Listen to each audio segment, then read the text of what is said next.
आप लोगों से मुलाकात नहीं हो पा रही थी, तो मैंने उचित समझा कि आज आपसे मुखातिब हों और कुछ चर्चाएं करें कि देश में और प्रदेश में क्या क्या घटनाएं हो रही है। कोरोना किस दिशा में जा रहा है, कोरोना का मिजाज किस दिशा में जाएगा, अर्थव्यवस्था की स्थिति क्या है और सरकार का भविष्य क्या होगा। 3 विषय लेकर के आपको तकलीफ दी गई है। नंबर 1, कोरोना के लिए तो आपको मालूम है कि पूरे विश्व के अंदर और प्रदेश के अंदर भी जिस प्रकार से महामारी आई है वो इस शताब्दी का भी और पिछले 50 साल का एक, मैं समझता हूँ, भयावह दौर है। पूरी दुनिया हिल चुकी है, देश और प्रदेश की इकोनॉमी तबाह हो गई है, जिससे हम सबको मिलकर के उभरना है। कर्मचारी, व्यापारी, मजदूर, ठेले वाले, दिहाड़ी मजदूर जैसे तमाम लोग इस संकट में परिवार को चला रहे हैं। पता नहीं कोरोना कितना बढ़ेगा, कब तक रहेगा, कोई नहीं कह सकता। अभी तक कोई दवा नहीं, वैक्सीन नहीं आई है। मुझे कहते गर्व है कि राजस्थान देश में अग्रणी राज्य है जिसका लोहा पूरे देश से माना है, क्योंकि राजस्थान में रिकवरी रेट भी अच्छी रही, 80% से ऊपर हो गई, मृत्यु दर भी कम रही, मैनेजमेंट भी अच्छा किया। और जो लोग तकलीफ पा रहे थे, मजदूर हो या किसान हो, सोशल सिक्योरिटी के माध्यम से हमने मजदूरों को बीपीएल, स्टेट बीपीएल, दिहाड़ी मजदूर, इन सब का ध्यान रखा, कैश काइंड में काफी मदद करी और लोग उसको लेकर संतुष्ट भी रहे, क्योंकि जीवन और जीविका बचाने का सवाल है। विकास रुके नहीं, इसलिए वित्तीय प्रबंधन करके हम चाहते हैं कि श्रमिकों को भी मजदूरी मिले, किसान को ऊपर का पूरा मूल्य मिले, उद्योग धंधे प्रारंभ हो, अर्थव्यवस्था पटरी पर आए, जिससे आम लोगों का जीवन सुचारू रूप से चल सके।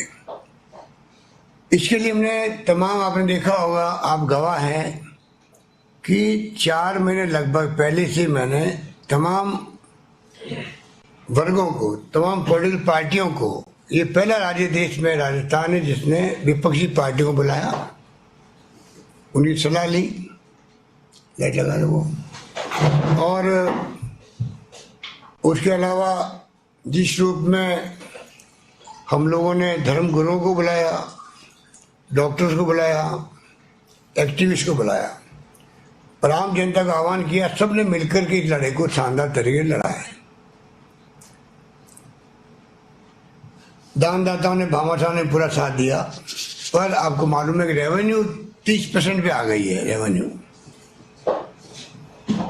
हम चाहते विकास रुके नहीं, इसलिए पूरी कोशिश चल रही है कि किस प्रकार से पुनः इकोनॉमी वापस पटरी पर आए, काम धंधे शुरू हो, इंडस्ट्री शुरू हो। इस रूप में हम लोग पूरी तरह प्रयास कर रहे हैं। बिना वित्तीय प्रबंधन, बिना रेवेन्यू के हम लोग विकास नहीं कर पाएंगे, ये हमारे लिए चिंता का विषय बना हुआ है। और दिहाड़ी मजदूर है या गरीब आदमी है, उसके लिए तो 2 जून खाना मुश्किल होता है। ये तमाम चिंताओं के बीच में हम लोग कोरोना के खिलाफ जंग लड़ रहे हैं, आप सबके सहयोग से। हालांकि हमने भारतीय जनता पार्टी नेताओं को विश्वास में लिया, उनसे मुलाकात भी करी, सब कुछ किया। बीच में वो लोग कई तरह की टिप्पणियां करते गए, तब भी हमने बुरा नहीं माना। इसलिए मैं चाहता था पूरे मुल्क में एक मैसेज आए कि राजस्थान सरकार पक्ष को, विपक्ष को, तमाम वर्गों को साथ लेकर चलना चाहती है, क्योंकि कोविड की लड़ाई कोई राजनीतिक लड़ाई नहीं है। ये बीजेपी के लोगों को समझना पड़ेगा, ये महामारी है। कोविड जब इफेक्ट करता है तो उन्हीं देखता कि कांग्रेस वाला है, बीजेपी है, कौन सी जाति का, कौन धर्म का है। इसलिए उस मर्म को समझ के मैंने राजनीति करी, सबको साथ लेके चल के कोरोना की जंग को लड़ने के लिए।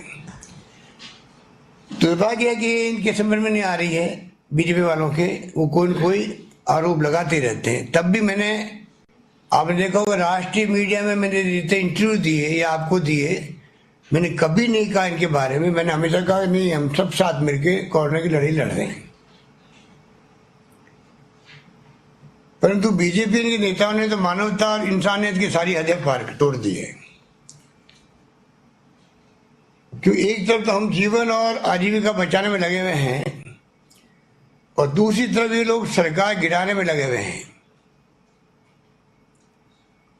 मुझे व मेरे साथियों को, मेरे मंत्रिमंडल के साथी है, विधायक हैं, कांग्रेस के नेता हैं, सबको सरकार बचाने के लिए संघर्ष करना पड़ता है। हमारा ध्यान पूरी तरह कोरोना की जंग में होना चाहिए और उसी में हम लोग लगे हुए हैं। रोज हम रिव्यू मीटिंग करते हैं, वीसी करते हैं। पूरे राजस्थान के हर वर्ग से हमने वीसी करी है। और ये लोग सरकार कैसे घिरे, किस प्रकार से तोड़फोड़ करे, खरीद फरोख्त करे, ये तमाम काम में लगे हुए हैं।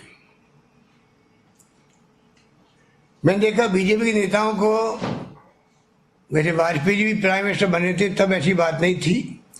अब जो 14 के बाद देख रहा हूं कि इतना अहम घमंड आ गया है, अहंकार है, ये खुल के सामने आ गए देश के सामने। धर्म के नाम पर, जाति के नाम पर लोकतंत्र की हत्या करने में लगे हुए हैं। फासिस्ट इनकी सोच है। विभिन्न प्रदेशों के अंदर आपने नमूने देखे होंगे किस प्रकार से इन्होंने जब जब इनका मौका लगा, चाहे वो गोवा या मणिपुर हो, वहां पे सरकार ने बनने दी कांग्रेस की। अरुणाचल प्रदेश में हमारे विधायकों की संख्या 42 थी 60 में से। सारे विधायकों को उन्होंने खरीद लिया और सरकार बदलवा दी वहां पर। एक तो एक्स चीफ मिनिस्टर को सुसाइड करना पड़ा इन लोगों के कारण से। उत्तराखंड में हम देखा होगा किस प्रकार से लालच देकर के बीजेपी में ले आए गए लोगों को।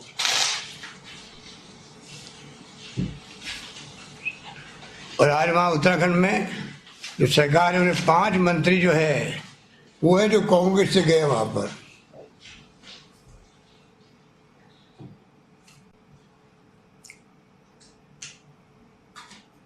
और महाराष्ट्र में तो कमाल ही हो गया। जब सरकार बनी, मेजोरिटी नहीं थी, तब भी सुबह सुबह शपथ दिला दी गई। और मोदी जी ने भी सुबह 7 बजे शपथ लेते ही ट्वीट कर दिया बधाई का। और हमारे वो फर्नांडिस साहब, क्या नाम उनका, देवेंद्र फर्नांडिस का एक देवेंद्र जी, उन्होंने जो है वापस ट्वीट किया, जवाब दिया, मोदी है तो मुमकिन है। तो आप सोच सकते हो इस रूप में इन्होंने तमाम जो कर रहे थे इसके अंदर। कर्नाटक में भी ऐसे हुआ, मेजोरिटी नहीं थी, शपथ दिला दी येदियुरप्पा जी को।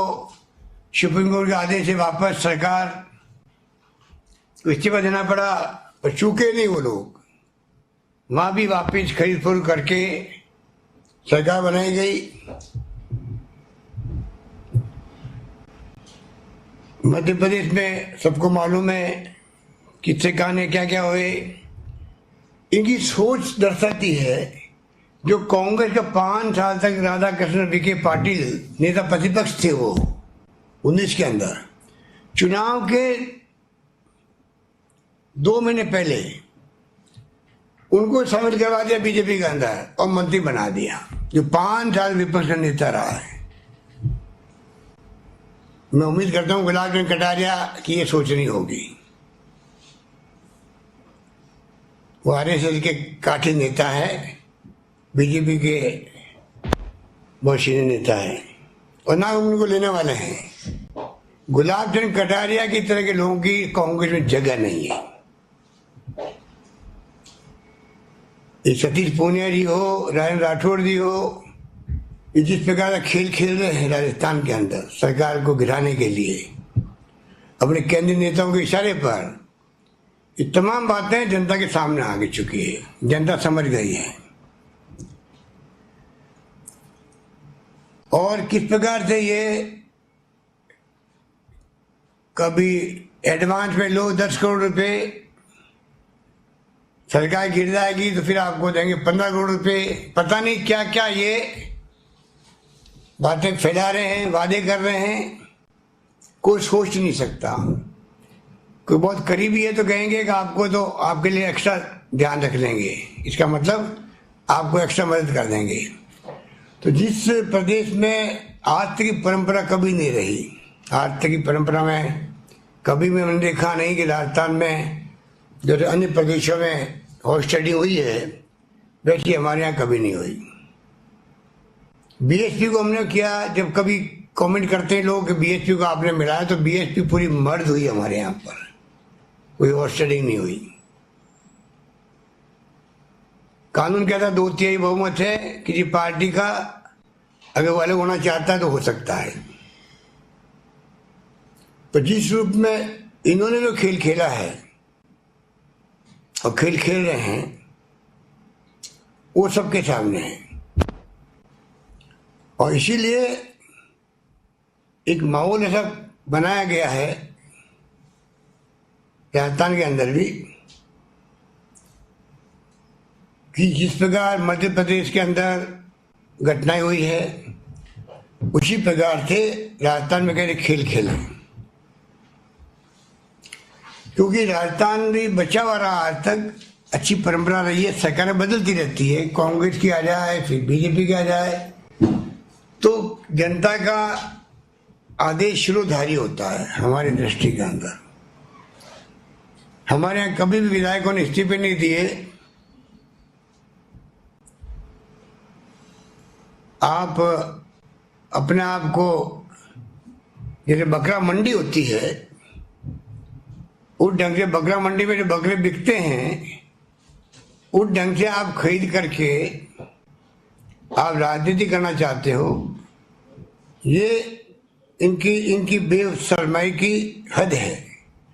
ये इतने बेशरम लोग हैं,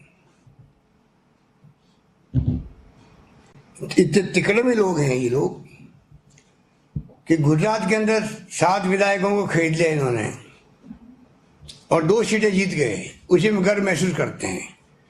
राजस्थान में हमने इनकी चाल चलने नहीं दी और जो हमारे पास जितने कांग्रेस के या समर्थन करने वाली पार्टियां थी सबके सहयोग से हमने पूरे वोट लिए, 2 सीटें हमने जीती है। इनको सबक सिखाया, पर मानने वाले कहाँ हैं? ये तिकड़मी लोग हैं, बेशरम लोग हैं, इसलिए ये तो वापिस अपने असली चेहरे पे आ रहे हैं।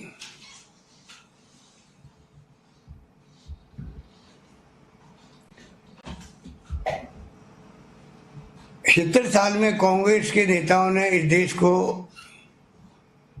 के लोकतंत्र को बचाए रखा है।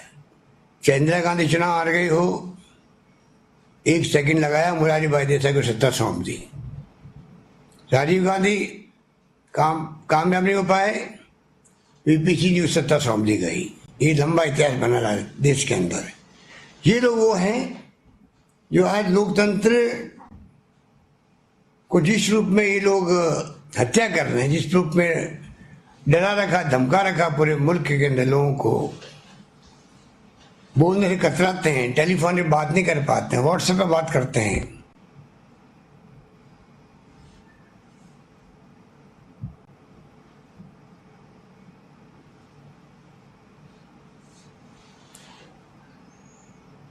ये जो हालात बने हैं देश के अंदर, ऐसे पहले कभी नहीं था। खुल के बात लोग बोलते थे, अब तो लोग बात करते चमकते हैं।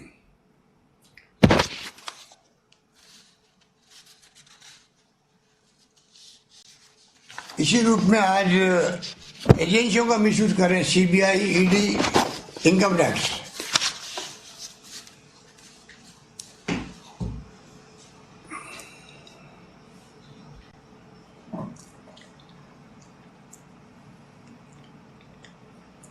मेरा मानना है कि ये या कुछ भी कर ले, जनता का रॉबस्ट कॉमन सेंस एक्स्ट्राऑर्डिनरी देश के अंदर है। उन्होंने जब जब मौका लगा है तो सत्ता का तख्ता पलटने में देरी नहीं करी है।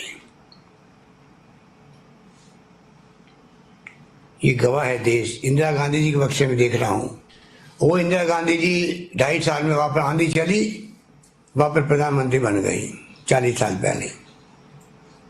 इसलिए आज जो इनको घमंड अहम है मोदी जी को, अमित शाह जी को, इस देश की जनता चकनाचूर कर देगी उनके घमंड को टाइम आने पर। राहुल गांधी और सोनिया गांधी जो कांग्रेस प्रेसिडेंट है या हमारे कांग्रेस नेता सवाल उठाते हैं, जो विपक्ष का धर्म होता है उसका जवाब देने में आप देखते हो कभी जवाब नहीं दे पाते हैं, और उल्टा उनके ऊपर अटैक करने के लिए अपने मंत्रिमंडल के लोग उतारते हैं बिना आर्गुमेंट के, बिना तथ्यों के। इतने घबराए हुए भी हैं। कांग्रेस के नाम से ये कांग्रेस मुक्त भारत की बात करते थे, अभी कांग्रेस के नाम से डरते हैं। रास्ता में सरकार स्थिर है, स्थिर रहेगी, 5 साल चलेगी, और अगले चुनाव जीतने की तैयारी हमने लग गए हैं। राजस्थान सरकार अगले चुनाव जीतने की तैयारी में लग गई है। उसी ढंग से हमने बजट पेश किए हैं, उसी ढंग से हम गवर्नेंस दे रहे हैं, शासन दे रहे हैं, उसी ढंग से हम लोग इस संकट की घड़ी के अंदर भी, चाहे कोरोना हो, लॉकडाउन हो, उसके बावजूद भी जो हमारा प्रयास है, जिस प्रकार से मैंने कहा जीवन बचाएं, आजीविका बचाएं, और पूरे राजस्थान की जनता ने हमारा संपर्क है वीसी के माध्यम से, हर वर्ग से संपर्क कर रहे हैं। और मुझे कहते खुशी है कि लोगों ने जो कोरोना के मैनेजमेंट को देखा है, पूरे प्रदेश के लोगों को गर्व इस बात का है कि राजस्थान की चर्चा पूरे देश के अंदर हो रही। राजस्थान के मैनेजमेंट की चर्चा पूरे मुल्क में होना, ये मेरे लिए गर्व की बात नहीं, खाली राजस्थान प्रदेश वासियों के लिए गर्व की बात है, क्योंकि सबने मिलकर लड़ाई को लड़ा है। उस माहौल में सरकार गिराने का प्रयत्न करना, इसको यहाँ की जनता कभी माफ नहीं करेगी, सबक सिखाएगी।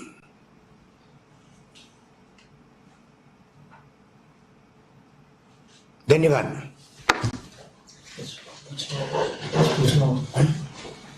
ठीक है, सवाल कोई पूछना चाहे? सवाल क्या हो गया? नीचे ऊपर गया नाम बोलने के लिए। हाँ, आप में से कोई भी जो सवाल पूछना चाहें। नरेश जी, फर्स्ट इंडिया से। नमस्कार मुख्यमंत्री जी। नमस्कार सर, मेरा सवाल ये है कि नंबर भी फर्स्ट इंडिया के पहले आया है सर। धन्यवाद। इसके मायने होते हैं सर, धन्यवाद सर। इस पूरे जो घटनाक्रम में एसओजी भी जांच कर रही है, एसओजी के पास भी कुछ टेप आए हैं, उन्होंने कुछ रिकॉर्डिंग की है, और अब चर्चा ये आ रही है कि आपसे और उप मुख्यमंत्री से भी जो है वो बयान देने की बात कर रही है। तो एसओजी की जांच से लगता है पूरा पर्दाफाश होगा, और अगर बुलाया जाता है तो आप लोग भी जो है वो बयान देने जाएंगे? कानून से ऊपर कोई नहीं होता है, चाहे वो मुख्यमंत्री हो चाहे प्राइम मिनिस्टर हो। तो जो कानून कहेगा, कानून अपना काम करेगा, हम अपना काम करेंगे, तो हम पूरा कोऑपरेट करेंगे। सर, मैं दिनेश डांगी हूँ, इंडिया न्यूज राजस्थान से। बोलिए साहब। नमस्कार। नमस्ते सर। तमाम आरोप प्रत्यारोप लग रहे हैं, लेकिन वो भाजपा नेता कौन है? राजस्थान के भी एक केंद्रीय मंत्री बता रहे हैं, एक अमित शाह के करीबी केंद्रीय मंत्री बता रहे हैं, उनका नाम का भी खुलासा करें, ऐसे लोगों को बेनकाब भी करें। देखिए, जब जांच शुरू हो जाती है एजेंसियों की तो जांच प्रभावित नहीं हो, इसलिए जरूरी है कि जांच में क्या तथ्य सामने आते हैं, किसके बयान क्या होते हैं, कौन कौन विधायक किससे मिले हैं, क्या लेन देन की बातें हुई है, ये तमाम बातें जांच का विषय होगा। और जांच के जब निष्कर्ष सामने आएंगे तब मालूम पड़ पाएगा। योगेंद्र जन टीवी से नीरज सौरभ जी दैनिक भास्कर से। सर, मेरा सवाल है, बीजेपी के नेता ये कह रहे हैं कि सरकार विधायकों के telephone tape Dainik Bhaskar. Sir, मेरा सवाल ये है, भाजपा आरोप लगा रही है कि कांग्रेस विधायकों के टेलीफोन टेप करवा रही है और राजेंद्र राठौड़ कह रहे हैं कि इसके खिलाफ विधानसभा में विशेष अधिकार हनन का प्रस्ताव लाएंगे। वो तो उनको तो कौन रोक सकता है? ये हर विधायक का अधिकार है कि वो प्रिविलेज मोशन ला सकते हैं। हम तो स्वागत करेंगे अगर वो कोई प्रस्ताव ला। कल भी एक प्रस्ताव लाया गया, मैंने मीडिया में देखा था, और प्रस्ताव लाने की सोच रहे हैं तो हम वेलकम करेंगे, क्योंकि सच्चाई का कोई विकल्प नहीं होता है। God is truth, truth is God. Manoj Mathur ji, Zee News. Sir, मैं जितेंद्र हूँ, ऑल इंडिया रेडियो से। ये सब Jitendra Dwivedi sir, All India. जी, मैं सर जितेंद्र हूँ, ऑल इंडिया रेडियो से। जी सर, मेरा सवाल ये है कि आपने राज्यसभा चुनाव से पहले ठीक कहा था कि हॉर्स ट्रेडिंग की बात चल रही है, हॉर्स ट्रेडिंग का प्रयास चल रहा है। तो क्या अभी ताजा भी ऐसे कोई मामले सामने आए हैं क्या, जिसमें विधायकों को प्रलोभन देकर सरकार को गिराने का षड्यंत्र रचा जा रहा हो? क्या ऐसे कोई ताजा मामले सामने आए हैं क्या? और दूसरा सर, मेरा सवाल ये है कि जिस प्रकार एमपी में हुआ, तो क्या ऐसी संभावना यहाँ पर भी लग रही है कि कुछ विधायक जा सकते हैं टूट के? क्या अपने जो पार्टी है उनके विधायकों पर विश्वास है पूरा? देखिए, जो राज्यसभा चुनाव के पहले जो माहौल था उससे बड़ा माहौल बनाया गया है। अभी उससे बड़ा अवसर नहीं होने की बात सामने आ रही है। उससे बड़े रूप में ऑर्गेनाइज बेस से आ रही है। और नंबर 2, जो आपने कहा कि जा सकते हैं कि विधायक, ये तो आप अगर उनको पूछेंगे जो ये षड्यंत्र रच रहे हैं तो ज़्यादा ठीक रहेगा। उनको मालूम है कौन जा सकते हैं। हम तो ये उम्मीद करते हैं कि हमारे यहाँ के विधायक जो है वो खुददारी रखते हैं, वो राजस्थान की जो महान परंपराएं हैं, यहाँ की जनता समझती है, आज तक निभाती आई है। वीरों की धरती है, शहीदों की धरती है, और पराक्रम और शौर्य की धरती है, इतिहास रखती है राजस्थान। इसीलिए यहाँ हॉर्स ट्रेडिंग नहीं होती है, गुजरात में होती है। महात्मा गांधी का प्रदेश है, दुर्भाग्य से महात्मा गांधी का प्रदेश जहाँ है वहाँ हॉर्स ट्रेडिंग हो रही है, राजस्थान में आज तक नहीं हुई है। अब अगर कोई गद्दार निकलता है जो पार्टी के नाम पे जीत के आए हैं, पार्टी ने उनको पहचान दी है, पार्टी ने बड़े बड़े पद दिए हैं, एमएलए बना दिया, एमपी बना दिया, मंत्री बना दिया, सब कुछ कर दिया। अब अगर हम गद्दारी करते हैं तो राजस्थान जनता उनको कभी माफ नहीं करेगी।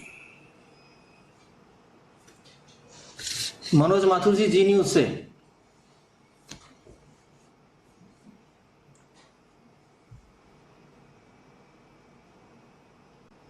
आगे चलो, कोई छोड़ो। गद्दार निकलता है। सर नमस्कार, मनोज हूं मैं, जी न्यूज से। गद्दारी आवाज सुन पा रहे हैं? जी राजस्थान। राजस्थान की माफ नहीं कर। सर मेरा प्रश्न ये है, क्या एसओजी के अलावा इस प्रकरण की जांच एसीबी भी कर रही है? और क्या खुशबीर सिंह, ओम प्रकाश हुड्डा और सुरेश ताक, ये 3 विधायकों के नाम एसीबी के रडार पे हैं इस पूरे प्रकरण को लेकर? देखिए, महेश जोशी जी ने, जो चीफ व्हिप है हमारे, उन्होंने जो कंप्लेंट की थी उसमें तो एसओजी को भी की थी, एसीबी को भी की थी। और बाकी किसके किसके नाम है एसओजी के अंदर एसीबी के अंदर मुझे इसकी जानकारी नहीं है। अभी तक मेरे पास कोई नाम मुझे तो किसी ने कहा नहीं है। मेरे पास तो नोटिस आया मुझे एसओजी वालों की तरफ से कि आपको हमें पूछताछ करनी है, तो मैं अपने बारे में कह सकता हूँ। योगेंद्र शर्मा जी, जन टीवी।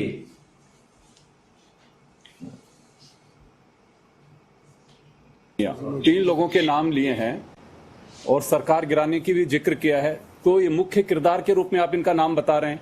और दूसरा सवाल ये है, कई प्रदेश लॉकडाउन की ओर वापस जा रहे हैं कोरोना के दौरान, तो क्या राजस्थान भी इस पे कोई चर्चा कर रहा है? दो सवाल हैं सर।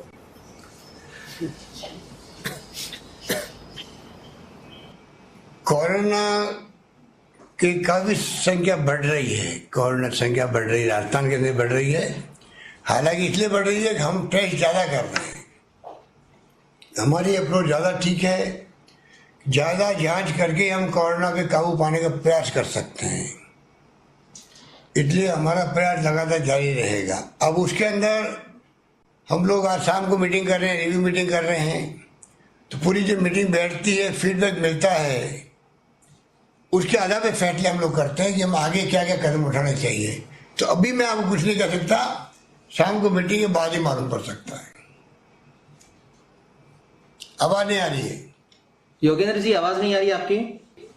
राजेंद्र राठौड़ जी, सतीश पूनिया जी और गुलाबचंद कटारिया जी, तीन का जिक्र किया आपने सरकार गिराने के साथ में, तो जो आपका शक या जिसका आप जिक्र कर रहे हैं, मुख्य किरदार इन्हें मान रहे हैं? ये तीन नाम तुमने इसलिए लिए, तीनों लोग पदों पर बैठे हुए हैं बीजेपी के। इनके जो आका है दिल्ली के अंदर, जिनकी आलोचना मैं हमेशा करता रहता हूँ, चाहे प्रधानमंत्री मोदी जी हो और चाहे अमित शाह जी हो, वो टॉलरेट नहीं कर पा रहे राजस्थान सरकार में। मुझे भी नहीं कर पा रहे हैं, मेरी सरकार को नहीं कर पा रहे हैं। इसलिए उनका टारगेट जो है उसको पूरा करने में इन तीनों में कंपटीशन है। हम अपने नंबर कैसे बढ़ाएं?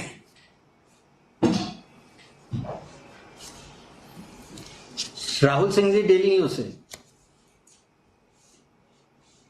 आवाज नहीं आ रही, आवाज नहीं आ रही।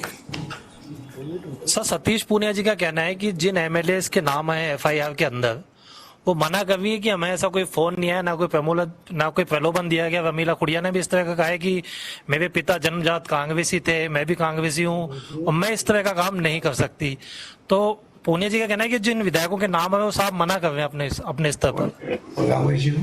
रमीला, ये सब बातें जो है, जब एक बार तफ्तीश शुरू हो जाती है ना, तो उसके बाद में तफ्तीश के वक्त में जो बयान होते हैं वो मायने रखते हैं। मीडिया के माध्यम से ट्रायल हम कराना नहीं चाहते हैं। हम चाहते हैं कि हकीकत सामने आए, हकीकत के आधार पर ही फैसले हो। और मैं समझता हूँ बेटर वही रास्ता होता है कि सच्चाई क्या थी वो सामने आनी चाहिए, क्योंकि एक भ्रम पैदा हो गया कि तो जानबूझ करके अनावश्यक हुआ खड़ा कर दिया गया। चुनाव जब थे राज्यसभा के अंदर, तो इतिहास में 10 दिन तक विधायकों को साथ रखो, अपने साथ रखो, ऐसा इतिहास में आज तक कभी नहीं हुआ। हुआ खड़ा करने के कारण तो मैं समझता हूँ कि समझ के परे हैं, पर कुछ लोगों ने ऐसी बातें करी थी। अब सच्चाई सामने सबके आ जाएगी। और कोई पूछना चाहते हैं सवाल? हाँ मुख्यमंत्री जी, मैं नीरज हूँ A1 टीवी से। हाँ बोलिए। आवाज आ रही है? इसमें A1। हाँ नीरज जी, आवाज आ रही है, बोलिए। मुख्यमंत्री जी, 24 विधायकों ने जो आरोप लगाया कि हमें प्रलोभन दिया गया है, तो ये मामला ताजा है या पहले वाला ही मामला है? ये जो कांग्रेस के 24 विधायकों ने आरोप लगाया कि हमें प्रलोभन दिया जा रहा है, अभी भी बीजेपी जो है तोड़ना चाहती है, तो क्या इसमें ये पुराना मामला है या नया मामला है? क्योंकि कल रात में ही उन्होंने बयान जारी किया है। मेरी जानकारी में आरोप है नहीं कोई। ये 24 विधायक कौन से जिन्हें आरोप लगाया है, अगर आपको जानकारी हो तो कृपया करके मुझे बता दीजिए। मुख्यमंत्री जी, महेश जोशी जी के और महेंद्र चौधरी जी के साइन से एक पत्र जारी हुआ है। विश्वास जताया, आपने भरोसा जताया, बीजेपी पे आरोप लगाया उन्होंने कि हमें जो है प्रलोभन दिया जा रहा है, धमकाया जा रहा है कि इसकी आवश्यकता क्यों पड़ी इस तरह के पत्र की? वो मैंने पढ़ा है, न्यूज पढ़ी है मैंने, प्रेस नोट पढ़ा है, उसमें एकजुटता दिखाई उन्होंने कि ये जो माहौल बनाया गया है, बनाया जा रहा है, उन्होंने खुद अपने लिए नहीं कहा होगा, सबके लिए कहा होगा। ये आप जब उनको मिलेगा आप उनसे पूछ लीजिएगा।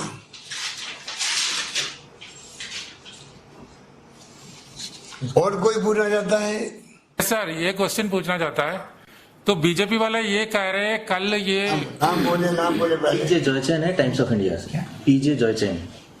पहले नाम बोलो, फिर काम बोलो, फिर मीडिया। हाँ सर, जॉयचैन बोल रहा हूँ टाइम्स ऑफ इंडिया अखबार से। सर बताइए साहब। सर ये कुछ लोगों का ये कहना है कल तो ये आपके खिलाफ प्रिविलेज मोशन मूव करने के बाद ये आप जरा नीचे करके बोलो, इसको नीचे आवाज नहीं आ रही। सर ये कुछ लोगों का कहना है कल बीच ऑफ प्रिविलेज मोशन कल बीजेपी लोगों ने फाइल किया, उसके बाद ये एसओजी ने उसके बारे में इंक्वायरी अभी नया शुरू कर दिया। अभी तक तो क्या है, राज्यसभा से इतना टाइम से कुछ कार्रवाई हो नहीं रहा था कंप्लेन के ऊपर। इसमें कुछ गवर्नमेंट डिफेंसिव मैकेनिज्म अडॉप्ट कर रहे हैं, ये एक एलिगेशन है इसमें, ये वाला मामला। टाइमिंग मालूम किया था क्या? मुझे नहीं मालूम। टाइम मालूम किया था आपने भी? पहले किसने काम किया शुरू? ये टाइमिंग आपको मालूम होगा, मुझे जानकारी नहीं। महेश जोशी ने एलिगेशन लगाया, काफी टाइम हो गया, अभी तक कुछ कार्रवाई नहीं हो रहा था इसमें। वो तो आप एसओजी के अधिकारी पूछना पड़ेगा, आपने इतने दिन क्यों लगाए हैं? तो आपके अंडर में है सर एसओजी? मेरा कॉमन सेंस तो ये कहता है कि कोई आरोप लगते हैं तो टाइम लगता है, तफ्तीश करने में, जानकारी प्राप्त करने में टाइम लग रहा होगा। बोलिए आप बोलो, हाथ क्यों खड़े हो? प्रदीप जी बोलिए। आवाज नहीं आ रही है। एसओजी ने जो ब्यावर से एक जने को भरत मालानी को उठाया है, हेलो, एसओजी ने ब्यावर से एक भरत मालानी नामक व्यक्ति को उठाया है जो भाजपा का नेता है, और उसने अभी 1.5 साल पहले 2 साल पहले जो चुनाव हुए थे उसमें भाजपा से टिकट मांगा था, है ना। उसने एमएलए से बातचीत करी थी और वो एक एजेंट के रूप में काम कर रहा था, सीए है वो, और उसके दिल्ली में एक बड़े नेता से संबंध है। तो क्या इसमें आगे तक जांच आएगी? क्योंकि सीधा सीधा भाजपा का जुड़ाव आ गया इसमें। भाजपा अभी तक कह रही थी हमारा कोई लेना देना नहीं है, ये भाजपा का नेता पकड़ा गया है, ये ऐसी जानकारी मिली है, उसका नाम से आज खुलासा हो गया पूरा। भैया मैं एसओजी का डीजी मैं नहीं हूँ, ये काम सब एसओजी का होगा। वो हमसे पूछ सकती है, उसको पूछ सकती है, कानून सबके लिए बराबर होता है। मैं जानता नहीं हूँ उनको। थैंक यू वेरी मच, धन्यवाद। और कोई है? एलन शर्मा जी, नवज्योति से। एलन शर्मा जी नवज्योति वाले। बोलो, कहाँ शर्मा जी? नमस्कार। बोलिए। मैं ये जानना चाह रहा था कि आपने अपनी बताया कि राजस्व जो है वो 30% रह गया घट करके राजस्थान में कोरोना की वजह से, तो 70% जो इसमें कमी हुई है उसके लिए कोई आप ठोस कदम उठा रहे हैं या कोई योजनाओं में परिवर्तन कर रहे हैं जो बजट में घोषणा की थी आपने? देखिए, उसका इम्पैक्ट तो पड़ेगा, इसमें कोई दो राय नहीं है, उसका इम्पैक्ट पड़ेगा।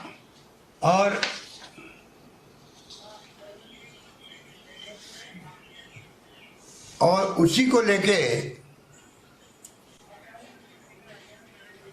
हमने प्रधानमंत्री महोदय से, नरेंद्र मोदी जी से जितनी बार विषय हुई है, तो मैंने 3 महीने पहले से उनको आगाह किया। ये तो मालूम था कि जब लॉकडाउन ही हो गया है, इंडस्ट्री बंद हो गई, व्यापार ठप हो गए हैं, तो फिर तो रेवेन्यू कम होना ही है। तो मैंने उनको आगाह किया कि आप कृपा करके राज्यों को, सभी राज्यों को एक पैकेज दें जिससे कि राज्य कोविड की लड़ाई जो जंग लड़ रहे हैं, खर्चा राज्य सरकारें कर रही है, उनको कुछ इमदाद मिलेगी तो वो अपने पैरों पे खड़ी रहेगी। ये मैंने लगातार उनसे रिक्वेस्ट करी है। कुछ मैंने और मांगे की थी आर्थिक रूप से, वो आपकी जानकारी में होगा। और मैं समझता हूँ कि जो मांगे मानी जानी चाहिए थी उसमें मांगे वो मान नहीं पाए ग्रांट देने की। लोन बेसिस पे या इंटरेस्ट के मॉनिटरिंग को लेके कुछ छूट उन्होंने दी है, लोन लेने की कैपेसिटी बढ़ा दी हम लोगों की।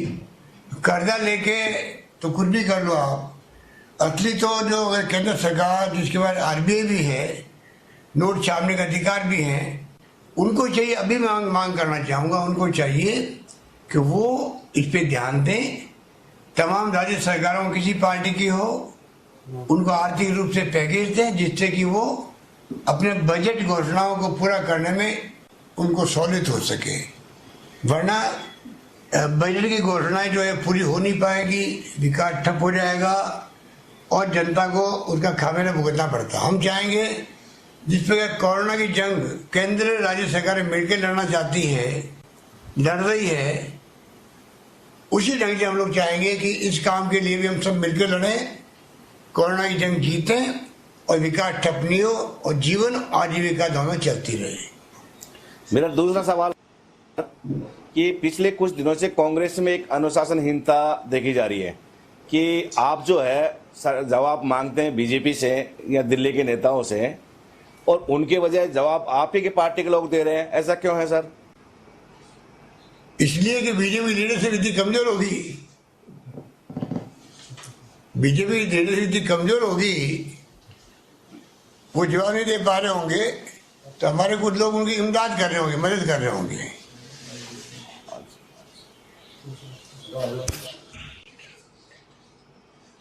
देखो मेरे पास एक स्लिप आई है,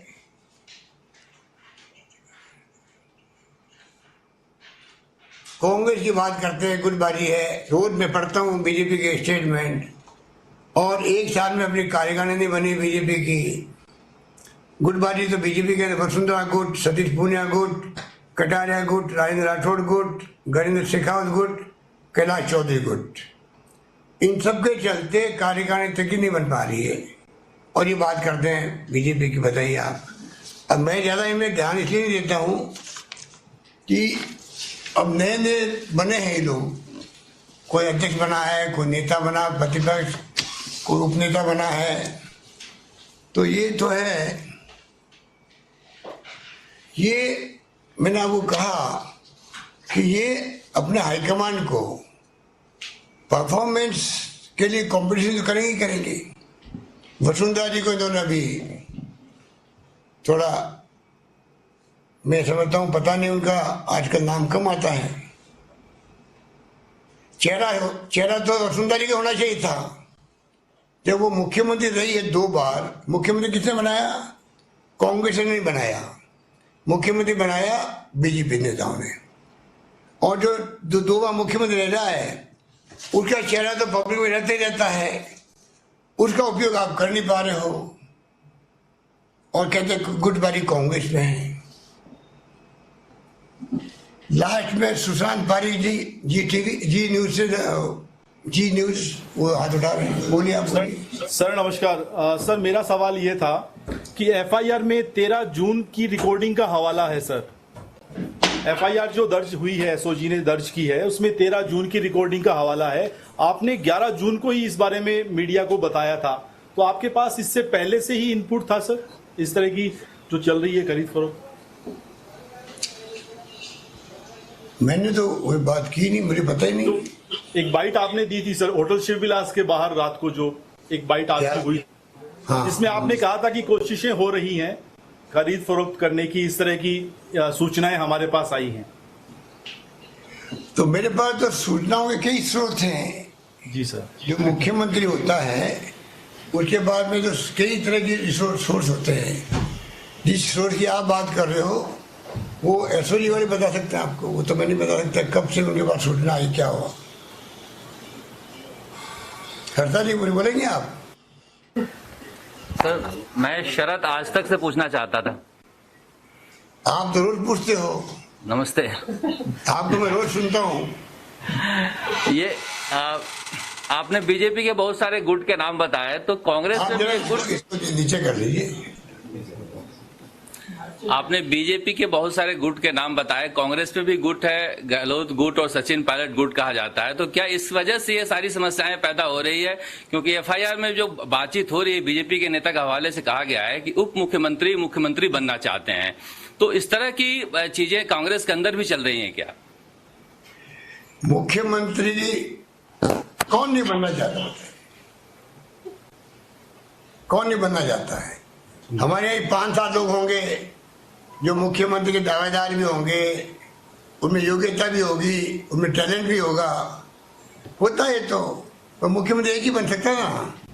एक बनने के बाद में फिर सब लोग शांत हो जाते हैं। तो शांत नहीं हो रहे हैं क्या? शांति है, घोर शांति है, हमारे यहाँ घोर शांति है। और कोई क्वेश्चन? हर्षा कुमारी जी।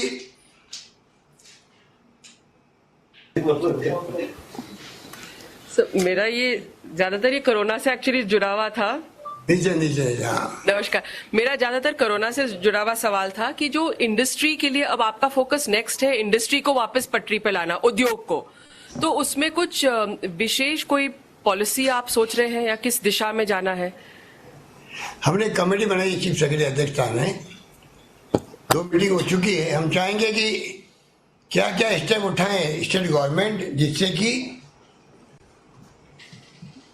व्यापार उद्योग ये कैसे शुरू तो हुए हैं, पर क्योंकि केंद्र सरकार की नीति गलत है, इस कारण से जिस तेज गति से आगे बढ़ने चाहिए बढ़ नहीं पा रहे हैं। जैसे मैं बताना चाहूंगा आपको, दुकानें खुल गई है, कोई ग्राहक नहीं है, रेस्टोरेंट खुल गए हैं, पर रेस्टोरेंट में जाने वाला कोई नहीं है। जब तक आप पैसा पंप नहीं करोगे पब्लिक के जेब के अंदर, तो खर्च नहीं करेंगे, डिमांड नहीं बढ़ेगी, परचेजिंग पावर उनकी नहीं बढ़ेगी, तो खर्च नहीं करेंगे तो डिमांड नहीं बढ़ेगी, डिमांड नहीं बढ़ेगी तो फैक्ट्री नहीं चलेगी। सिंपल फॉर्मूला है। उसमें केंद्र सरकार पूरी तरह फेल हो गई है। वो लोन के आसपास घूमते रहते हैं। बताओ गोवर्धन, बताओ।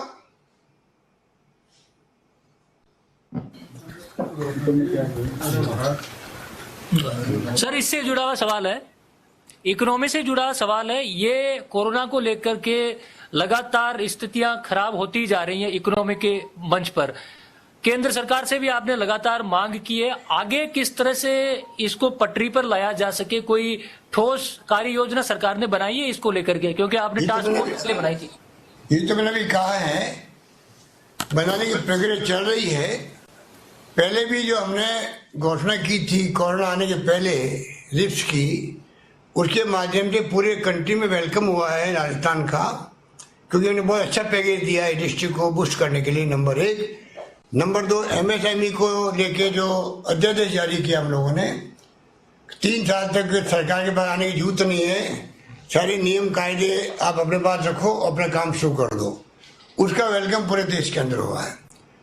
उन्हीं को आधार बना के हम आगे बढ़ना चाहेंगे, जैसे कि MSME का उद्योग ज़्यादा रोजगार देता है लोगों को, रोजगार लोगों को मिले, उद्योग धंधे वापस शुरू हो, मजदूरों की कमी नहीं हो, तमाम तरीके हम लोग लगे हुए इन कामों में।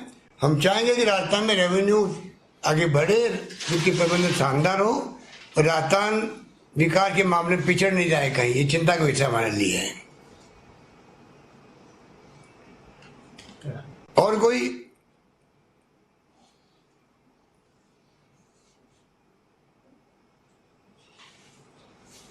यादवेंद्र राष्ट्रदूत से आवाज आ रही है सर?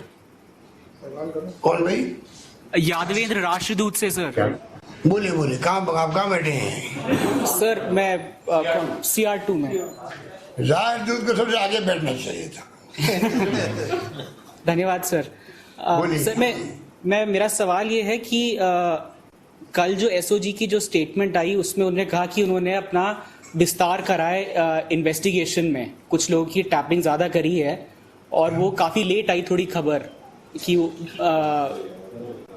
तो इसके अंदर मैं पूछना चाहता हूँ कि ये विस्तार के अंदर कौन कौन किन किन लोगों को टैप करा जा रहा है, किन किन लोगों की जांच की जा रही है,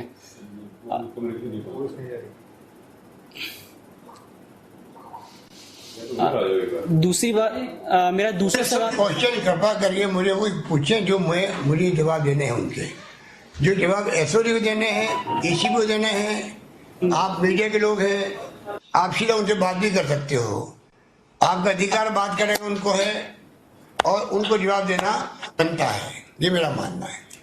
मेरा दूसरा सवाल है सर, ये नेशनल मीडिया से रिलेटेड है, नेशनल इशू से रिलेटेड है सर। ये जो विकास दुबे का पूरा प्रकरण हुआ, उसके अंदर जैसे तथ्य सामने आए हैं कि वो यूपी से हरियाणा गए, हरियाणा से फिर वो एमपी भागे, तो जिस तरह से अभी थ्योरी दी जा रही है कि वो शायद राजस्थान से क्रॉस करके मध्य प्रदेश पहुंचे थे,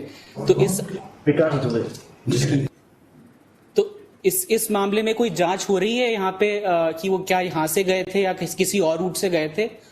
और मेरा दूसरा सवाल ये है सर कि अभी तक हमारे पास जो कोरोना के आंकड़े आ रहे हैं, उसके अंदर सर आईसीएमआर की गाइडलाइन के अकॉर्डिंग हमें आर्काइव मिलनी चाहिए, बिकॉज जो एक जना पॉजिटिव होता है एक बार, उसके मल्टीपल टाइम्स टेस्ट होते हैं ताकि उनको एक बार जब वो नेगेटिव हो उनको रिलीज करा जा सके। पर ये डाटा राजस्थान सरकार से अभी तक प्राप्त नहीं हो पा रहा है, बाकी राज्यों से फिर भी मिलता है, तमिलनाडु से। आर्काइव का जो उसकी हिस्ट्री है सर, अगर कोई पॉजिटिव ये जांच, ये आंकड़े अभी तक नहीं मिल पा रहे हैं। संदर्भ में एक सवाल ये भी है कि हमारी कैपेसिटी तो 50,000 तक है टेस्ट करने की, पर अभी वास्तव में हर रोज हम कितने टेस्ट कर पा रहे हैं और इसकी क्या वजह है कि हम कितने टेस्ट करते हैं हर रोज? आपका अच्छा क्वेश्चन था ये आगे वाला। इसमें हम लोग हर बीसी के अंदर ये बैठ के बात करते हैं, जिसकी डेथ हो जाती है उसकी भी पूरी हिस्ट्री होनी चाहिए, किन कारणों से डेथ हुई, लेट आया अस्पताल में या उसको सिम्टोमेटिक था या नहीं था, वो बीमारी क्या थी, कोमोर्बिड था क्या, तो तमाम हम लोग बहुत डिटेल में जाते हैं उनके लिए, जिससे कि आगे हमें सुविधा मिले इलाज करने के अंदर भी, और कैसे मृत्यु दर कम हो राजस्थान के अंदर। इसके लिए विशेष अभियान हमने चलवा रखा अभी, तो इसका हम लोग और विशेष ध्यान रखेंगे जो आपने क्वेश्चन किया है। बाकी तो 10 लाख से अधिक तो सैंपल हो गए थे राजस्थान के अंदर, जबकि हम तो पहले पूना और दिल्ली भेजते थे। आज करीब 40,000 से अधिक लोग हमारी क्षमता हो गई राजस्थान में टेस्ट करने की, ये बहुत बड़ी उपलब्धि है।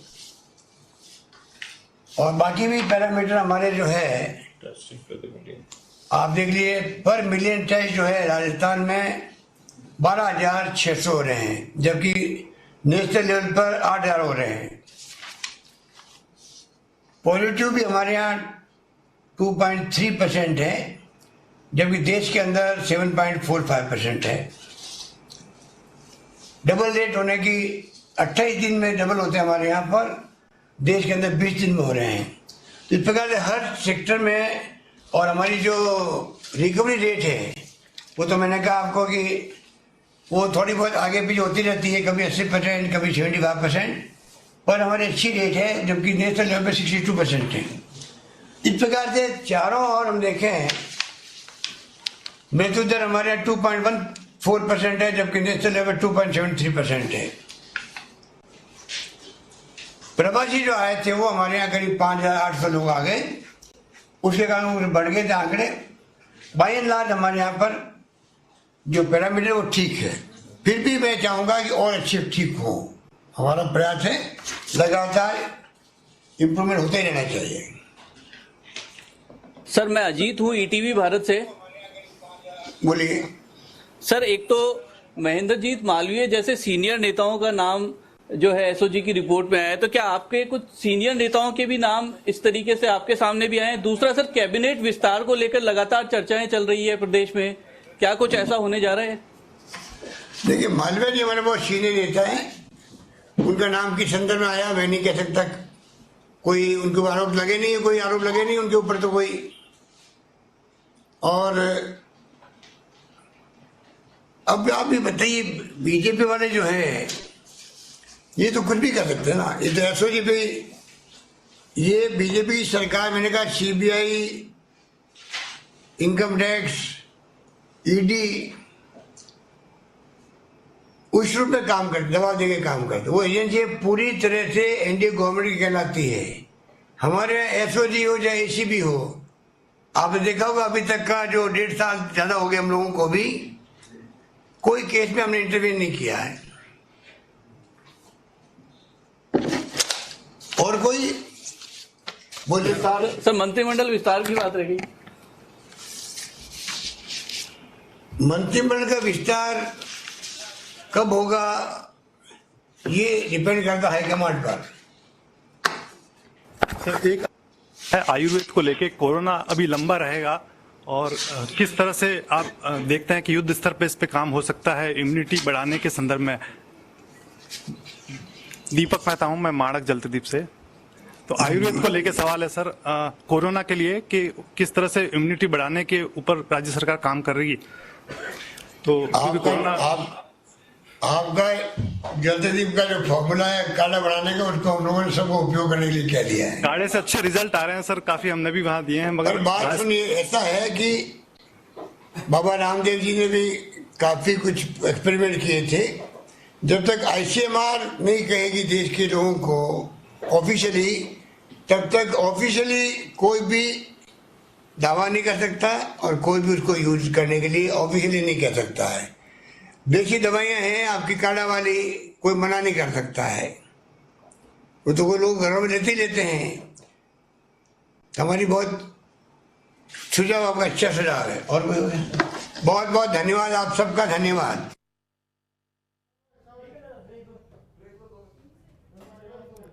तो कानून यहां पर अपना काम कर रही है, एसओजी जांच कर रही है और जांच में पूरा सहयोग दिया जाएगा, ये मुख्यमंत्री अशोक गहलोत का कहना था। हालांकि 1 घंटे तक प्रेस से मुखातिब हुए मुख्यमंत्री। चलिए इसके साथ यहाँ